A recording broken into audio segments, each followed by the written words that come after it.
কিছু বলবে? কখন বাড়ি ফিরবেন? আমার একটু দেরি হবে কনক, তুমি। ঠিক আছে, আমি অপেক্ষা করব। বেশ, এখন রাখি।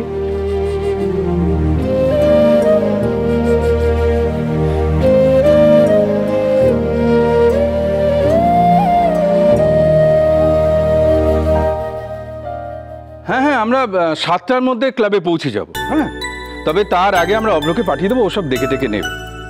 মিউজিক ওসব আমি বুঝি না, অব্রই দেখে নেবে। হ্যাঁ, কেক কেক কেক তো থাকবেই। দুপুরবেলা বাঙালি মতে ওই পায়েস টায়েস খাওয়া হবে, আর বিকেলে কেক কেটে সেলিব্রেশন। ঠিক আছে, হ্যাঁ রাখছি। দাদা, ওলি কোথায় গেল? এতক্ষণ ছিল এখানে তো। ওলি আবার সাত্তকের ঘরেই হবে, ওরা সব রেডি করছে, তাই না? হ্যাঁ দেখি।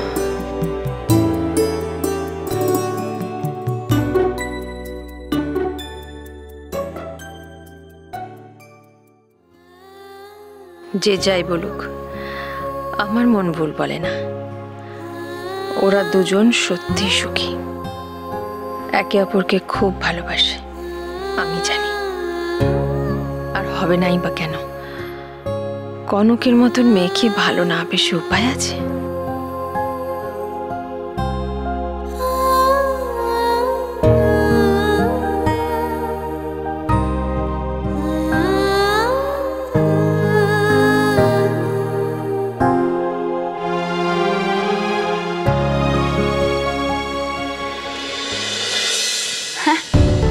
কি শুনছি আমি? যা শুনছি ঠিক শুনছি তো? তোমার গলাটা আজকে হঠাৎ অন্যরকম সাউন্ড করছে। বাবাই তো দেখছি ভূতের মুখে রাম নাম। হঠাৎ করে তোমার আবার বৌরানী প্রীতি বেড়ে গেল কেন? ব্যাপারটা কি? বৌরানীর ওপর সিম্প্যাথি হবে না তো কার ওপর হবে? তোমার ওপর, যে আমাকে বিপদ বুঝে ছোট মার সামনে খাদে ধাক্কা মেরে ফেলে দিয়েছিল। দেখো ওলি, ব্যাপারটা বোঝার চেষ্টা করো। দেখো, সত্যি বলাতে কি হলো? সবকিছু ক্লিয়ার হয়ে গেল, তাই না? আর ওলি দেখো, ব্যাপারটা আমি বুঝে শুনে ইচ্ছে করেই বলেছি। থাক বৌমনি, আমি জানি তুমি এই সব কিছু ইচ্ছা করেই করেছো। আমি তোমাকে ভরসা করেছিলাম, কিন্তু এখন বুঝতে পারছি তুমি কতটা বড় সেলফিশ। ও, আর কিছু? আমি তোমার সাথে আর কোনো কথাই বলতে চাই না। না না ওলি, প্লিজ, আমি শুনতে চাই তোমার আমার সম্পর্কে আর কি কি ধারণা হয়েছে। আসলে বিয়ের আগে থেকে আমি তোমাকে হেল্প করেছি তো, তোমার ভালোর কথা ভেবেছি তো, আর আজকে তুমি একটা ইনসিডেন্টের ওপর বেস করে আমাকে বিচার করছো ওলি। গ্রেট, দারুণ। আমি বললাম না আর কোনো কথাই বলতে চাই না।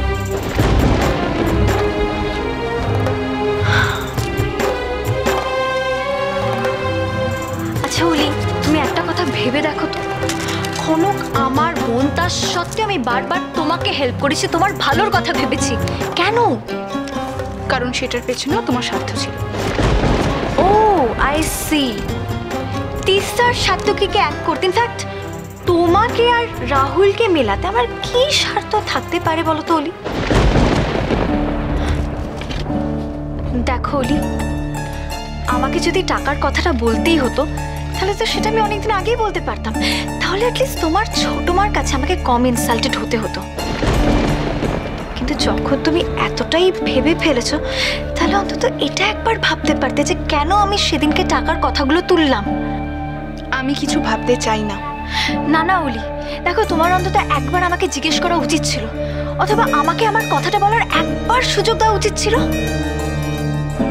আমি একটা কাজ করছি আর আমাকে সেটা করতে দাও প্লিজ। ওলি ওলি দেখো, সেদিন ওটা বলা ছাড়া আমার কাছে আর কোনো উপায় ছিল না। ওলি দেখো না, তার জন্য আমি তোমাকে আমাকে ক্ষমা করে দাও ওলি, আই এম রিয়েলি সরি। বললাম তো লিভ ইট। তুমি যতটা সহজে কথাটা বললে, ব্যাপারটা তো অত সহজ হচ্ছে না আমার জন্য ওলি। আর তাছাড়া আমি তোমার থেকে বয়সে বড়, এটা অ্যাটলিস্ট আমার বোঝা উচিত ছিল যে রাহুল কতটা খারাপ ছেলে।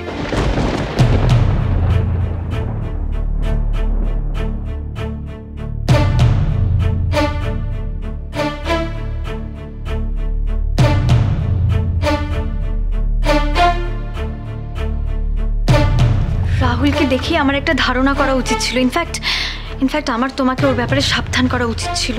রাহুলের চ্যাপ্টারটা আমি ক্লোজ করে দিয়েছি বৌমনি, আমি ওর নামটাও আর শুনতে চাই না। কিন্তু আমার তো মনে হচ্ছে যে রাহুলের ব্যাপারটা নিয়ে নয়, আমার আর বৌরানির রিলেশনশিপটা নিয়ে তুমি বেশি ওয়ারিড। তোমাকে একটা কথা বলে রাখি বৌমনি, সেদিন যদি ওভাবে বৌরানি আমার পাশে না দাঁড়াতো তাহলে হয়তো এতদিন আমি বেঁচেই থাকতাম না, নিজেকে শেষ করে দিতাম আমি। বাবা, এ তো দেখছি কনকটা ভালো করে গেড়ে বসেছে অলির মনে। দেখো অলি, তুমি এইসব নিয়ে এত ভেবো না, ভালোবাসা তো একটু আধটু এরকম হয়েই থাকে, তুমি একদম ভেবো না। আচ্ছা, তুমি তো খুব এক্সপিরিয়েন্সড মনে হচ্ছে। না মানে এরকমই তো ইউজুয়ালি হয়ে থাকে, তাই না? তোমার সাথে এটা না হলে তুমি আমার জায়গাটা বুঝবে না, তাই আর না, তুমি আমাকে প্লিজ একটু একা থাকতে দাও। অলি শোনো না, ঠিক আছে আমি আর এই বিষয়ে কোনো কথা বলবো না, কিন্তু চলো না ঘরটা আমরা দুজনে মিলে হাতে হাতে সাজিয়ে ফেলি। অ্যালোন বৌমনি প্লিজ।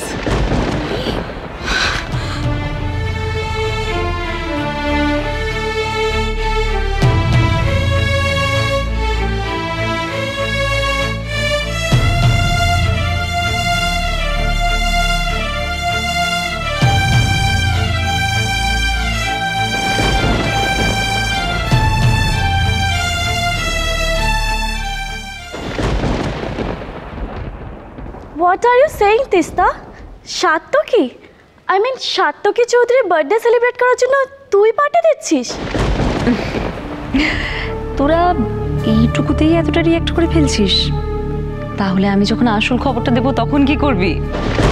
ও তার মানে আরও কিছু আছে? অফকোর্স, অ্যাকচুয়ালি কালকের এই যে পার্টিটা সেটা ঠিক সাত্তকীর বার্থডে পার্টি নয়। পরশু আমি আর সাত্তকী ইউএস ফ্লাই করে যাচ্ছি, আর তাই সেটার অনারে এই party. US permanently? As of now আমরা যাচ্ছি, তারপর আমরা ডিসাইড করবো যে কি করব না করব। শোন, আমি তো একটা কথা বলছি, কালকের পার্টিতে তোদেরকে আসতেই হবে, you just can't miss it. আমি কিন্তু কোনো এক্সকিউজ শুনবো না। সিস, এক্সকিউজ মি, শোন, তুই যে বারবার বলছিস না যে সাত্তকী তোর সাথে ইউএস যাবে,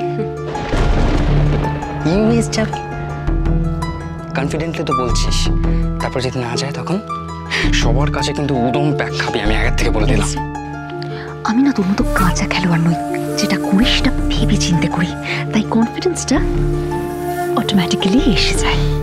সিস, তুই আমাকে একটা প্ল্যান বলতো যেটাতে তুই সাকসেসফুল হয়েছিস। কারণ আমি তোর মতো কিছু ইডিয়েটের উপর ডিপেন্ড করেছিলাম। এনিওয়ে, যা হয়ে গেছে, আমি পেছন ফিরে তাকাতে একদম ভালোবাসি না। এখন আমি শুধুমাত্র কালকের উপর ফোকাসড। ট্রাস্ট মি, কালকের পার্টিতে এমন কিছু করব যার পরে সাত্তকী আজ অব্দি যা যা ভেবেছে সব নিমিষে বদলে যাবে। কি বলছিস কি তুই? আমাকে বল না কি প্ল্যান। নো, তোমাকে এক্সাইটমেন্টটা কাল অব্দি ধরে রাখতেই হবে ব্রো, তারপর দেখবি কি ধামাকা করি আমি।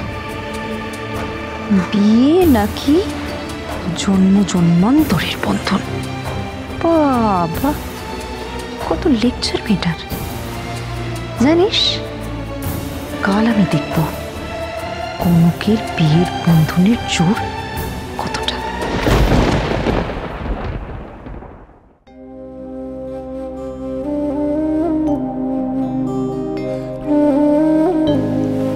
তোমার দাদা ভাইয়ের ফিরতে একটু দেরি হবে, সেই সুযোগে আমাদের যেটুকু সাজানো বাকি চট করে সাজিয়ে ফেলি। চলো অলি, চলো, ওঠো ওঠো ওঠো, চলো। তুমি নিজে কতটা ভালো সেটা বোধহয় তুমি নিজেও জানো না। চল।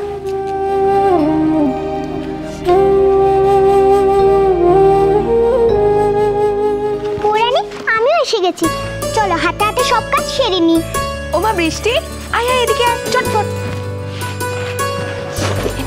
বেলুনটা বলো, পারবে তো?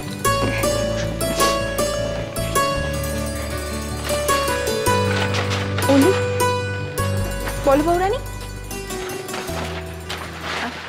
একটা কথা বলার আছে, মানে একটা প্রশ্ন। এত হেজিটেট করছো কেন বলো তো? বলো কি বলবে। প্রশ্নটা তিস্তাকে নিয়ে। বৌরানী বৌরানী আমি ঠিক তিস্তার ব্যাপারটা। তোমার দাদাভাই কি রাহুলের কথাটা জানে?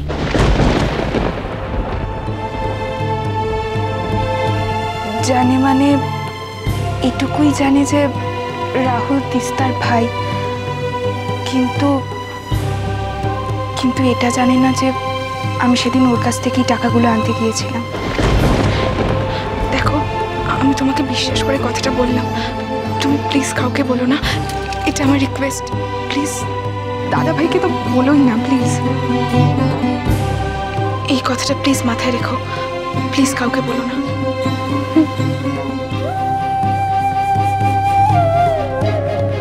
তার মানে রাহুলই অলির কাছ থেকে অতগুলো টাকা ধার করেছিল? বন্ধু হয়ে কেউ এরকম করতে পারে?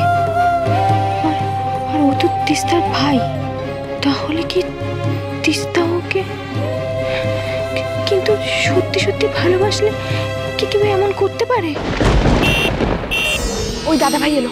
বৌরানী, বৃষ্টি তাড়াতাড়ি করো, তাড়াতাড়ি বেলুন ফোলা, দাদা ভাই এসে গেছে।